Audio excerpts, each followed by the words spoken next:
Y plebes unam presentas elecciones presidenciales en la historia mexicana. The 7th official Mexican presidential election took place on July 7th, 1940. But before we get into that, what happened to Calles? Well, Calles and Luis N. Morones were arrested for conspiring to blow up a train. At the time of his arrest, Calles was reportedly reading a Spanish translation of Mein Kampf. And on April 9th, 1936, Calles, Morones, and his remaining two allies were deported to the United States.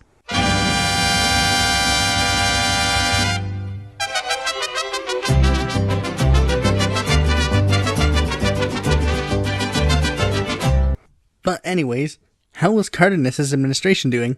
Well, during his administration, he started a massive redistribution of land, empowered labor with an 8-hour workday and the right to strike, became more lax in the anti-Catholic policies of Calles, created a Department of Indigenous Affairs, and tried to pass women's suffrage.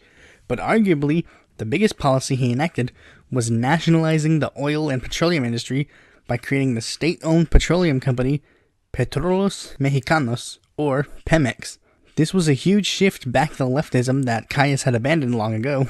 So much so that Cardenas decided to reform and rebrand the National Revolutionary Party, as Calles had pretty much tarnished the reputation of that party, into the Party of the Mexican Revolution.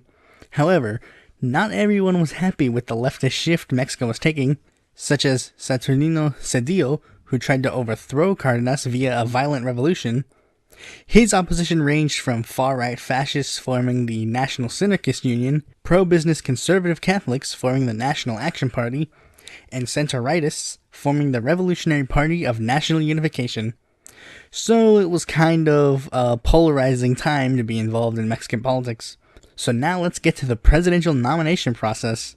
First, we have Mexican-American General Juan Andreu Almazan, who was running as a right-wing challenger to Cardenas' leftist policies. His campaign primarily ran under the Revolutionary Party of National Unification banner, but also had the endorsements of the National Action Party and the Mexican Laborist Party.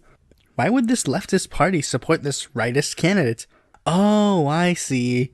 Morones was still in charge of the party and was still miffed that Cardenas deported him. Almazan was running to end the communazi degeneration that Cardenas brought to Mexico, while still keeping some of the social reforms. Meanwhile, at the Party of the Mexican Revolution, Cardenas, of course, couldn't run again, so two major candidates tried to get the party's nomination. First was Secretary of the National Economy, Francisco Jose Mujica, and second is Secretary of National Defense, Manuel Avila Camacho.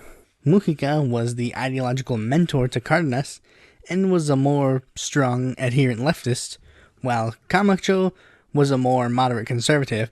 In U.S. political terms, he'd probably be considered a Rockefeller Republican.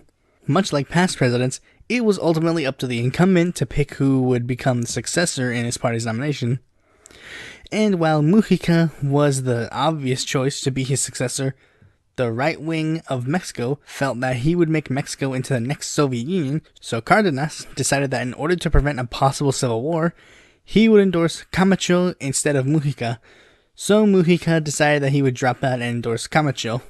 Camacho was seen as a compromise candidate, not only due to the fact that he was a moderate, but due to the fact that he was also a devout Catholic, which would help with the Catholics who were opposed to past presidents' anti-clerical policies.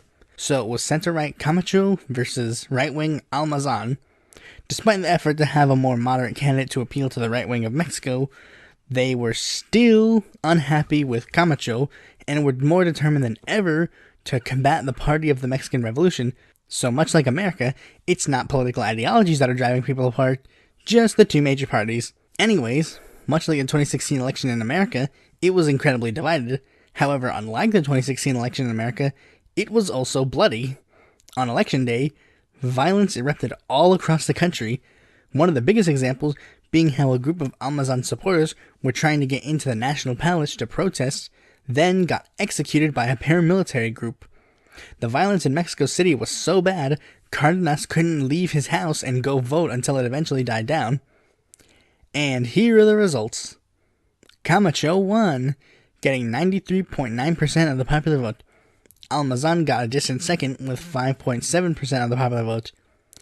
Meanwhile, the Revolutionary Party of National Unification won one of the 173 seats in the Chamber of Deputies. Now, much like 1929, there were accusations of election fraud in favor of the ruling party. However, these accusations were more vague and unfounded, as the New York Times reporter Arnaldo Cortesi put it. Nobody fairly impartial that was in Mexico City today could doubt that in this city, popular sentiment was mostly in favor of General Almazan. This correspondent visited about 20 boxes in different parts of the city. Only 2 of them were integrated by supporters of General Avila Camacho. Despite this, Almazan decided to request his followers to take up arms against the government to instill him as the true president, even fleeing to Havana and trying to get the U.S. to help him in his endeavor. However, while the U.S. was mixed on Cardenas' reforms, they weren't too fond by the fact that Almazan was being supported by a fascist group, so they decided to stay out of this conflict. This isn't the America I know. The America I know would take great pleasure in invading a country that they have no business being a part of. And since this proposed revolution didn't go anywhere, he decided to give up and decided to actually attend Camacho's inauguration. Did this shift from the left to the center-right do well for Mexico? Well, te veré para las próximas elecciones, amigo. Thanks for watching this video. Be sure to like, comment, subscribe, and click that bell to be notified when a future video of mine comes out. And if you're interested in more political content from me, you can go to my website or follow me on Facebook, Twitter, or Quora, or check out my articles on the Independent Political Report.